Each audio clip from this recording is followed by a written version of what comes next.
നമസ്കാരം. ഇന്ന് ചെറിയ കുട്ടികൾക്ക് വേണ്ടി ഒരു ചെറിയ കഥ പറയാം. ഒരു രാജാവുണ്ടായിരുന്നു. ആ രാജാവിന് ഒരു മകളും. ആ മകള് മഹാവാശിക്കാരിയാണ്. കാരണം അവൾ എന്താഗ്രഹം പറഞ്ഞാലും അത് നടക്കും. അതവൾക്കറിയാം. കാരണം അച്ഛന് ഒരുപാട് ജോലിക്കാരുണ്ട് അല്ലേ, രാജാവുകൊണ്ട്. ഭടന്മാരുണ്ട്, അതുപോലെ പരിചാരകരുണ്ട്, പാചകക്കാരുണ്ട്, അങ്ങനെ ഒരുപാട് ആളുകളുണ്ട് ആ കൊട്ടാരത്തിൽ. അപ്പോൾ ഇവൾ എന്താഗ്രഹം പറഞ്ഞാലും ഒരാളല്ലെങ്കിൽ വേറൊരാൾ അത് സാധിപ്പിച്ചു കൊടുക്കും. അപ്പോൾ ഒരു ദിവസം രാജകുമാരി രാജാവിനോട് ചെന്ന് പറഞ്ഞു. എന്താ പറഞ്ഞറിയോ? അച്ഛാ, എനിക്കൊരു ആനക്കുട്ടിയെ വേണം. അപ്പോൾ രാജാവ് ചോദിച്ചു, ആനക്കുട്ടിയോ? നിനക്കെന്തിനാ ആനക്കുട്ടി? എനിക്ക് കളിക്കാനാണ് അച്ഛാ. അപ്പം രാജാവ് വേഗം ആശാരിയെ വിളിച്ചു. ആശാരിയെ വിളിച്ചിട്ട് പറഞ്ഞു, നല്ല ഭംഗിയുള്ള ഒരു ആനക്കുട്ടി ഉണ്ടാക്കി കൊടുക്കണം എൻ്റെ മകൾക്ക് കളിക്കാൻ എന്നാണ്. ആശാരി വേഗം പോയി. അപ്പോൾ കുട്ടി പറഞ്ഞു, അല്ലല്ല അച്ഛാ, എനിക്ക് ആശാരി ഉണ്ടാക്കണ ആന വേണ്ട, എനിക്ക് ശരിക്കുള്ള ആനക്കുട്ടി വേണം, ജീവനുള്ള ആനക്കുട്ടിയെ എന്നാണ്. അപ്പം രാജാവ് പറഞ്ഞു, അയ്യോ അതൊന്നും പറ്റില്ല, അതിനെ കൊണ്ടൊന്നും കളിക്കാൻ പറ്റില്ല എന്ന് പറഞ്ഞു. അപ്പോഴേക്കും ഈ ആശാരി നല്ല കറുത്ത, നല്ല വെളുത്ത തുമ്പിക്കൈയൊക്കെയുള്ള നല്ലൊരു ആനക്കുട്ടിയെ രാജകുമാരിക്ക് കളിക്കാൻ വേണ്ടി കൊണ്ടുവന്ന് കൊടുത്തു. അപ്പോൾ രാജകുമാരി ഒരൊറ്റ തള്ളി ആനക്കുട്ടിയെ.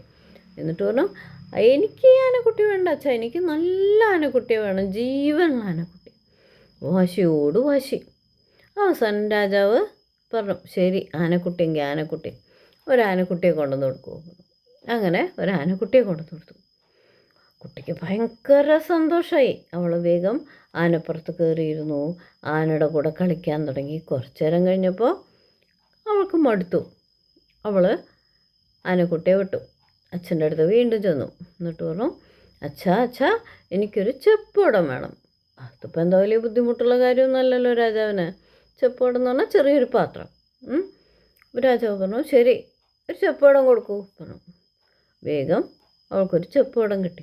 അവൾ ആ ചെപ്പുടം കൊണ്ട് ഒരുപാട് നേരം കളിച്ചു. അത് കഴിഞ്ഞപ്പോൾ അവൾക്ക് അതും എടുത്തു. വീണ്ടും അവൾ അച്ഛൻ്റെ അടുത്തെത്തി. ഇപ്പോഴത്തെ ആവശ്യം കുറച്ച് കടുത്ത ആവശ്യമാണ്. എന്താ അവളുടെ ആവശ്യം എന്നറിയോ? ഈ ആനക്കുട്ടി എടുത്തിട്ട് ഈ ചെപ്പുടത്തിലാക്കി തരണം. ഒരു ചെറിയ പാത്രത്തിൽ വലിയൊരു ആനക്കുട്ടി ആക്കാൻ പറ്റുമോ? പറ്റില്ല. രാജാവ് പെട്ടു. രാജാവ് പറഞ്ഞു, അയ്യോ കുട്ടി, അത് നടക്കില്ല. ആന വലിയതല്ലേ, ആനക്കുട്ടി വലിയതല്ലേ, പാത്രം ചെറിയതല്ലേ, എങ്ങനെ എൻ്റെ ഉള്ളിലേക്ക് ആനക്കുട്ടിയെ കയറ്റുക? അത് പറ്റില്ല. അതൊന്നും അച്ഛൻ പറഞ്ഞാൽ പറ്റില്ല. അച്ഛൻ എനിക്ക് ആനക്കുട്ടിയെ എൻ്റെ ഉള്ളിലേക്ക് ആക്കി തരണോന്ന് പറഞ്ഞു. വാശിയോട് വാശി. രാജാവ് ആകെ വിഷമിച്ചു. രാജാവിന് കുട്ടി കരയണ കണ്ട വിഷമാണ്. എൻ്റെ കുട്ടി കരയണു എന്നുള്ള വിഷമം.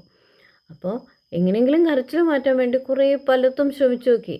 അപ്പോൾ രാജാവ് പറഞ്ഞു, ഇനി ഒരു കാര്യം ചെയ്യാം, നമുക്ക് വലിയൊരു ചെമ്പുണ്ടാക്കാം, ഈ ആനക്കുട്ടിയെ കൊള്ളണ ചെമ്പ്, എന്നിട്ട് അതിൽ ആനക്കുട്ടിയെ ഇറക്കി തരാം. വേണ്ട, അതൊന്നും പറ്റില്ല, എനിക്ക് ഈ ചെപ്പുടത്തിൽ തന്നെ ആനക്കുട്ടി ആക്കണമെന്നായി. രാജാവ് പെട്ടു. രാജാവ് എന്താ ചെയ്യേണ്ടതെന്ന് അറിയില്ല.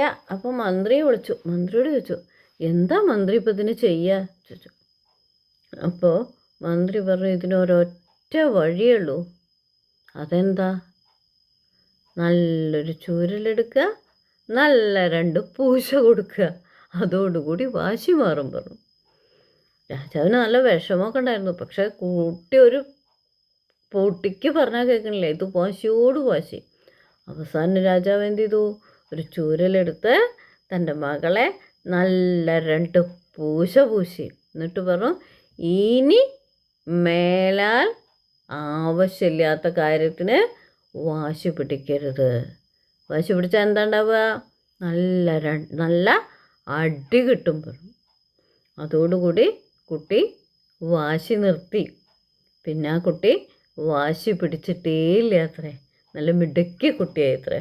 അപ്പോൾ നിങ്ങളും വാശിയൊന്നും പിടിക്കാതെ നല്ല മിടുക്കി കുട്ടികളും മിടുക്കൻ കുട്ടികന്മാരും ആവണം കേട്ടോ. ഓക്കേ.